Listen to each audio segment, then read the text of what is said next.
నమస్తే అండి. శ్రీ మాతాజీ గారి నేటి మాటకి స్వాగతం. ప్రముఖ పాత్ర. మనమందరం ప్రార్థన చేయడానికి ప్రయత్నిద్దాం. ఆ ప్రార్థనతో మీరు ఇంతవరకు సాధించిన దానిని సాధించగలుగుతారు. ఈ మహత్తరమైన కార్యము కేవలం మీదే కాదు, భారతీయులదే కాదు, ఈ ప్రపంచానికే కాదు, కానీ మొత్తం విశ్వానిదే. అందుచేత మీరు చాలా ముఖ్యమైన పాత్ర పోషిస్తున్నారు.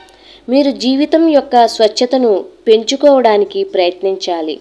మీలో ఈ లక్షణాలను బలంగా స్థిరపరచుకోకపోతే ఏమీ జరగదు.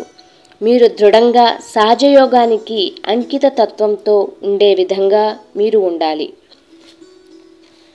అందుచేత ఈ మహాయోగం ద్వారా మనం ఆశిస్తున్న గొప్ప మార్పును తీసుకువచ్చే చక్కటి వాతావరణాన్ని సృష్టించడానికి మీరే పనిముట్లు.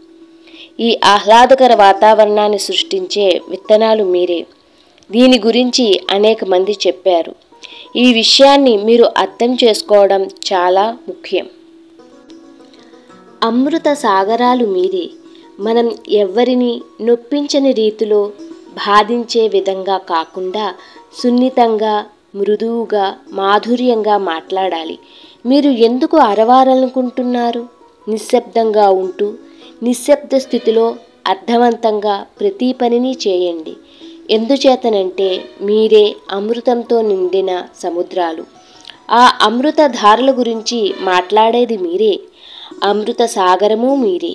మీ స్థితిని మీరు తెలుసుకున్నప్పుడు మాత్రమే మీరు ఈ అమృత సాగరులవుతారు. అంగ్ షర్బర్ వజహ్న్షా అనే రచయిత ఈ విధంగా తెలియజేశారు. యోగుల యొక్క భావాలకు వ్యతిరేకమైన భావాలను మీరు కలిగి ఉండకండి. ఎందుకంటే మీరే యోగులు. నిజంగా మీరు యోగులే అయితే మీరు చాలా అణుకువతో ఉండాలి. మీ హృదయాలను మీరు తీసుకువెళ్ళండి. శరణాగతిలో ఒకే ఒక కష్టం ఉంది. అది ఏమిటంటే మీరు దేనిని నాకు శరణాగతులే సమర్పించకుండా మీరే ఎక్కువ తీసుకుంటున్నారు. అనగా మీ సమస్యలను నాకు సమర్పించకుండా మీ బుద్ధితో, అహంకారంతో మీరు ఆలోచిస్తున్నారు. కానీ అహంకారం చాలా భయంకరమైనది.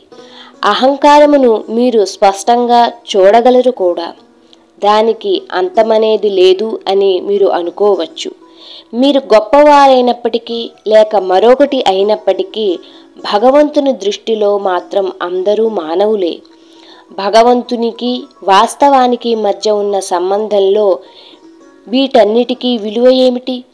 వీటి యొక్క విలువ శూన్యం.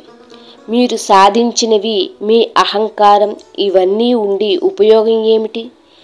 ఇది చాలా స్పష్టంగా కనబడుతుంది. అర్థం చేసుకోవడానికి ప్రయత్నించండి. మీరు భగవంతుడి దగ్గరకు మీ కార్లను, హెలికాప్టర్లను, విమానాలను తీసుకుని వెళ్ళలేరు, కేవలం మీ హృదయం తప్ప. మీరు దీనిని అర్థం చేసుకుంటే నేను వచ్చిన పని నెరవేరినట్లే. ఇతరులకు శ్రద్ధనిచ్చేది మీరే. సహజయోగాన్ని ఏ విధంగా గౌరవించాలో బోధించేది మీరే. కేవలం మీరు. సహస్రారమే కలయిక స్థానం. సహస్రారం యొక్క సారాంశం కలయిక. సహస్రారంలో అన్ని చక్రాలు ఉన్నాయి. అందుచేత అందరూ అధిష్టాన దేవతలు కలుస్తారు. వారి యొక్క కలయికను మీరు అనుభూతి చెందగలరు. అనగా మీ కుండలిని సహస్రారంలో చేరినప్పుడు మీరు శారీరక, మానసిక, భావాత్మక, ఆధ్యాత్మిక స్థితులను అన్నీ ఒకటిగా అవుతాయి. అందులో ఎలాంటి సందేహం లేదు. సంపూర్ణంగా అవి కలవవలసిందే. మీ గుణాలు సరిచేయబడతాయి. మీరు ఏ తప్పు చేయలేరు. మీరు నేను సహజయోగిని అని చెప్పగలరు. కానీ దీనికోసం కావలసిన శక్తి మీ అంతర్గతం నుంచి మీకు లభిస్తుంది. మీ ఆత్మయే మిమ్మల్ని శక్తివంతం చేస్తుంది. కేవలం మీరు నా ఆత్మ పనిచేస్తుంది అనే మనోబలంతో, మనశ్శక్తితో మీరు ఉండాలి. అప్పుడు మీ ఆత్మ చెప్పినట్లుగా మీరు నడుస్తారు. ఒకసారి మీరు మీ ఆత్మ చెప్పినట్లు నడవడం మొదలు పెడితే ఇక మీరు దేనికి బానిసలవ్వరు. మీరు శక్తివంతులు, సమర్థవంతులు అవుతారు.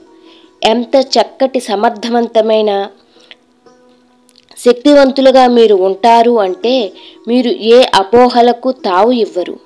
మీకు ఏ తప్పుడు భావాలు కలగవు, ఏ సమస్యలు ఉండవు. సాజయోగం స్థిరపడింది, మరింత స్థిరపడబోతోంది. పడవలో 10 మంది ఉన్నా భగవంతుడు బాధపడడు. ఇది కేవలం ఒక తల్లిగా నా వ్యధ మాత్రమే. ఒక తల్లిగా ఎక్కువ మంది ఈ పడవలోకి రావాలని కోరుకుంటున్నాను. కానీ ఒకసారి పడవలోకి వచ్చాక తిరిగి మీరు అవినీతి పనులు చేస్తూ వెనక్కి తిరిగి వెళ్ళడానికి ప్రయత్నించకండి. జై శ్రీ మాతాజీ.